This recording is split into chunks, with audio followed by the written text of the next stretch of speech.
Pag-usapan pa natin ang presyo ng bigas kasama si Mobile Journal Julie Baiza. Julie, higit 100 NFA warehouse ang inaayos. Magkano ang budget at anong uring pagsasaayos ang gagawin dyan? Yes, Pops Gina, sa 134 nga na NFA warehouses yung inaayos sa kasalukuyan.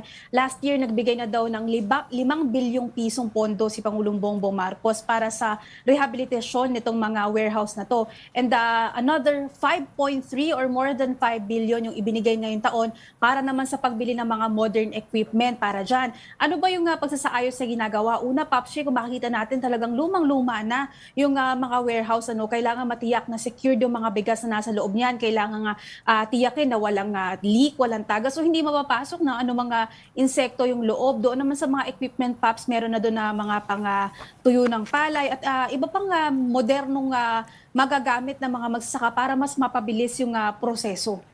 Okay, Julie, ano raw ang maitutulong ng rehabilitasyon sa warehouses sa mga magsasaka bukod sa gagawing rainproof at typhoon-proof? Parating na kasi ang panahon ng tag-ulan. Ano pa ba ang maitutulong nito? Pops, dahil nga binuksan na yung bubuksan yung ilan sa mga warehouse, magkakaroon na nga ng pagkakataon yung NFA na bumili ng mas maraming supply ng bigas mula mismo sa mga magsasaka. Yung mga magsasaka naman, kung may malapit sa kanilang warehouse, pwede nang madala yung kanilang ani. Ibig sabihin, magkakaroon na daw ng kompetisyon yung mga local trader. Kaya hindi na sila makakapanamantala, hindi na nila pwedeng presyuhan ng napakababa yung pagbili nila sa fresh palay dahil nga may competition na etong NFA na bibilhin din yung bigas or palay ng mga magsasaka. Makatutulong daw yun talaga, Pops Ray, para maiwasan na yung mga ulat na bumababa ng 11 pesos yung kada kilo ng bili sa palay ng mga local farmers. O yan, Julie, yung presyo naman ng pagbili sa mga palay mula sa mga magsasaka, yung mga magsasaka na nakausap mo, naniniwala ba na sapat yung buying price ng NFA o dapat pantaasan? Pops Ray, kung si Tatay Richard yung kaninang nakausap natin, sabi niya sapat naman daw yung 19 pesos na pagbili sa fresh palay. Kasi hindi naman yung tuyo, wala naman silang ginawa. Pagkakaane, iyon na yun. Kailangan din naman daw kumita ng gobyerno, kaya naniniwala siya na sapat na yun. Pero ang hiling nga sana nila, matulungan din sila ng gobyerno para ma-transport. For example, si Tatay kasi taga San Miguel, Bulacan siya. Mga 20 to 25 minutes yung layo, papunta naman doon sa San Ildefonso warehouse. So ibig sabihin, kailangan pa nilang gumastos para sa labor ng mga maghahakot, para sa truck at panggasolina. Kaya sabi nga niya, mas magaan na para sa kanila kung maipoprovide ng government or maipoprovide sa cooperative yung pang-transportasyon. Ibig sabihin, mas kaunti na yung magiging gastos nila. Sa ngayon kasi, dahil nga iniintindi pa nila yung pag-transport ng mga palay, pinipili na lang nilang kumagat doon sa mga trader. Kung yung iba naman, Pops Ray, na mga magsasaka, kanina nga, tinanong kasi ni PBBM, sapat na ba to? Okay na ba yung 19 pesos? Okay na ba yung 24 pesos sa tuyong palay? Sabi nga nila, kung sila yung tatanungin, gusto nila syempre mas mataas pa, Pops Ray. Yung mga trader na yan, may mga sariling sasakyan yan, At yung mga middlemen, oo. Kaya sila ang kumikita. Gaano kalaki raw ba ang lugi ng mga magsasakang nakausap mo, Julie?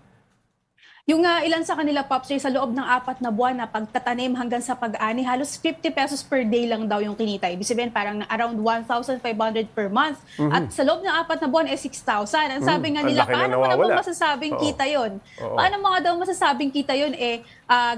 Kumbaga parang break-even lang Nakuha mo lang yung ginastos mo doon sa pagsasaka at sa pag-ani. Paano naman pagkakasyahin yung 6,000 pesos para sa gastos naman ng pamilya? Yun na nga yung kanilang hanap buhay.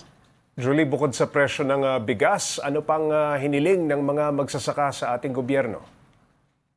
Pinatitiyak din, Pops J, syempre yung sapat na supply ng tubig, yung irigasyon at yung iba pang tulong na ibinibigay ng gobyerno. Kanina, Pops, nakausap natin yung ilan sa mga magsaka. Idinadaing nila yung late daw na pagbibigay ng mga libreng binhi, libreng pataba, yung mga fertilizer mula sa Department of Agriculture. Siguro ang sinasabi nga nila, idudulog nila sa Pangulo na baka may nagkakaroon ng problema sa proseso.